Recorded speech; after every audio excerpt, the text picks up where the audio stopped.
BDS நண்பதிகளோட நாங்கள் இன்றைக்கி என்ன பார்க்க போகிறோம்னு சொல்லி கேட்டிங்கன்னா மேபி என் வாய்ஸ் டிஃப்ரெண்ட்டாக இருக்கலாம். ஸோ வேறு ஃபோனில் எடுத்துகிட்டு இருக்கேன். ஏதாச்சும் சேஞ்சஸ் தான் சொல்லுங்கள். பட் மேட்ரு அதே மாதிரி உங்கள் மனசில் நிறையா சேஞ்சஸ் கொடுக்கறதுக்காக தான் பார்த்தீங்கன்னா கிம் தெங் ஜெனியை பற்றி நிறையா ஸ்டோரிஸ் பார்த்துருந்தோம். 2 பேரும் ஒன்றா இருக்காங்க, ஃபோட்டோஸ் அப்படி இப்படின்னு சொல்லியிருந்தோம். பட் ஃபேக்குன்னு தான் நிறையா வார்த்தைகள் இருந்துச்சு. பட் அதில் ஒரு மாற்றம் யூனிக்காக இருக்கிறதா நம்ம கண்ணில் தெரியும் அப்படின்னு சொல்கிற மாதிரி பார்த்தீங்கன்னா எனக்கு இன்ஸ்டாகிராமில் ஒரு மெசேஜ் வந்துச்சு, ப்ரோ இந்த வீடியோ பாருங்கன்னு சொல்லிட்டு.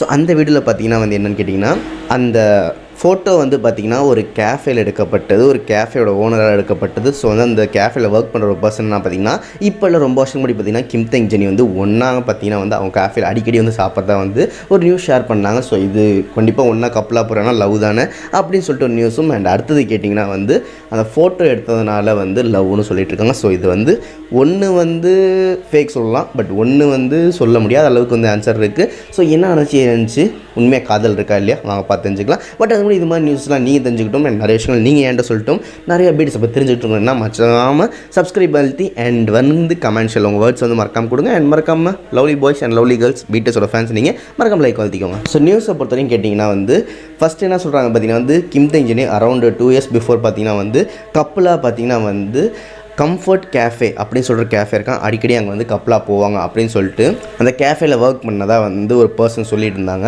பட் கொஞ்ச நாளுக்கு அப்புறம் பார்த்திங்கன்னா ஃபேன்ஸ் எல்லாம் கேதர் பண்ணி டிடெக்ட் பண்ணி நிறைய பேர் கேள்வி கேட்க அவர் என்ன சொல்கிறார், உண்மையே இல்லை இது நான் பார்க்கல என் கண்ணார, பட் என் ஃப்ரெண்டோட ஃப்ரெண்ட் அந்த கேஃபேல இருந்தவங்க அவங்க சொன்னாங்க அப்படின்னு சொன்னார்.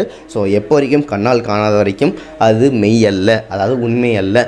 ஸோ இது ஃபேக்கு தான், நான் பார்க்கல ஃப்ரெண்டு பார்த்தேன்னு சொன்னால அந்த ஃப்ரெண்டு போய் சொல்லியிருக்கலாம். ஸோ மேபி அது உண்மை கிடையாது, அதுதான் மேட்ரு. அண்ட் அது மட்டும் இல்லாமல் அந்த கேஃபேட ஓனர் பார்த்திங்கன்னா பிளாக் பிங்க் ஜெனிக்கும் அண்ட் கிம் தெங்கும் ரொம்ப க்ளோஸாக என்னை அடிக்கடி அங்கே போவாங்களாம். ஸோ அந்த ஃபோட்டோவை பார்த்திங்கன்னா அவர் தான் எடுத்தார் அப்படின்னு சொல்கிறது, அவர் தான் எடுத்தாருன்னு சொல்கிறதுக்கு ஒரு ப்ரூஃப் இருக்குது. என்னன்னு சொல்லி கேட்டிங்கன்னா அந்த ஃபோட்டோ கீழே பார்த்திங்கன்னா பையின்னு போட்டு கிம் ஹைன் அப்படின்னு சொல்லிட்டு ஒரு நேம் இருக்கும். ஸோ அந்த நேம் பார்த்திங்கன்னா அந்த கேஃபே ஓனரோட நேம் தான். ஸோ அதனால் கிம் தெங் ஜெனி அந்த ஃபோட்டோ எடுத்து கொடுத்தது அவர் தான் அப்படின்னு சொல்லியிருக்காங்க. ஸோ 2 பேருக்கு எடுத்து கொடுத்தாங்க, கப்பலாக போனனால தான் எடுத்து கொடுத்துருக்காங்க அப்படின்னு சொல்லி நிறைய பேர் சொல்லிட்டு இருக்காங்க. பட் என்னை பொறுத்த வரைக்கும் பார்த்திங்கன்னா கிம் தெங் மேபி தனியாக அந்த கேஃபே ஸ்பெஷலாக இருக்கனால ஃபேமஸாக இருக்கலாம், அங்கே போயிருக்கலாம். அதுக்கு ஒரு ஃப்ரெண்டு இவ்வளோ பெரிய ஆள் வராருன்னா கண்டிப்பாக ஃபோட்டோ எடுத்து கொடுப்பாங்க. ஸோ அந்த ஓனர் எடுத்து கொடுத்துருப்பாங்க. அதே மாதிரி ஜெனியும் ஃபேமஸ் குறைச்சல் கிடையாது, ஸோ அவங்களும் எடுத்து கொடுத்துருப்பாங்க. ஸோ இதுக்காக ஒன்றா தான் போய் ஃபோட்டோ எடுக்க கிடையாது, தனித்தனியாக போய் கூட ஃபோட்டோ எடுத்துக்கலாம். ஸோ அதுக்காக கப்புள்னு சொல்லணும் அவசியமே கிடையாது. ஸோ 2 பாயிண்ட் இங்கேயே பிரேக் ஆகிடுச்சு. ஸோ கன்ஃபார்ம் ஃபேக்கு தான். பட் 3வது பாயிண்ட் என்னன்னு கேட்டிங்கன்னா டவுட்டாக இருக்குது. இந்த ஃபோட்டோ பார்த்திங்கன்னா இப்போ கிம் தெங் ஜெனியும் பார்த்திங்கன்னா கப்பலாக இருக்க மாதிரி தான் வச்சுருக்காங்க. என்ன தான் இல்லைன்னாலும் அது கோயின்சிடன்ஸ்னு தெரில, பட் அது ஒரு பெரிய மிஸ்ட்ரியாக தான் இருக்குது. ஸோ 2 பேருமே பார்த்திங்கன்னா லொக்கேஷன் 2மே சேமாக இருக்குது அண்ட் ஃபோட்டோஸ் பார்த்திங்கன்னா 2மே சிமிலராக இருக்க மாதிரி இருக்குது. ஸோ இதுக்கு பின்னாடி இருக்க சீக்கிரம் தான் எனக்கு தெரில, பட் உங்களுக்கு தெரிஞ்ச மறக்காமல் சொல்லுங்கள். பட் அப்போ ரீசெண்டாக இன்ஸ்டாகிராமில் போட்ட போஸ்ட்டுக்கு பதில் இதுதான், அவங்க 2 பேர் தனித்தனியாக போய் போட்டிருப்பாங்க. மேபி கேஃபே ஒன்று எடுத்து கொடுத்துருப்பாங்க, அவ்வளோதான். பட் டிபிக்கு மீனிங் நீங்கள் தான் சொல்லும், அது ஸ்டில் ஒரு பர்முடா ட்ரையாங்குலர் மிஸ்ட்ரியாக தான் இருந்துகிட்ருக்குன்னு சொல்லிட்டு இந்த சொல்ல ஷேர் பண்ணிட்டு கொஞ்சமான ஹாப்பியும் கொஞ்சமான வருத்தத்தையும் விடைபெறுவது தான். ஆஜே love you all, tata bye bye.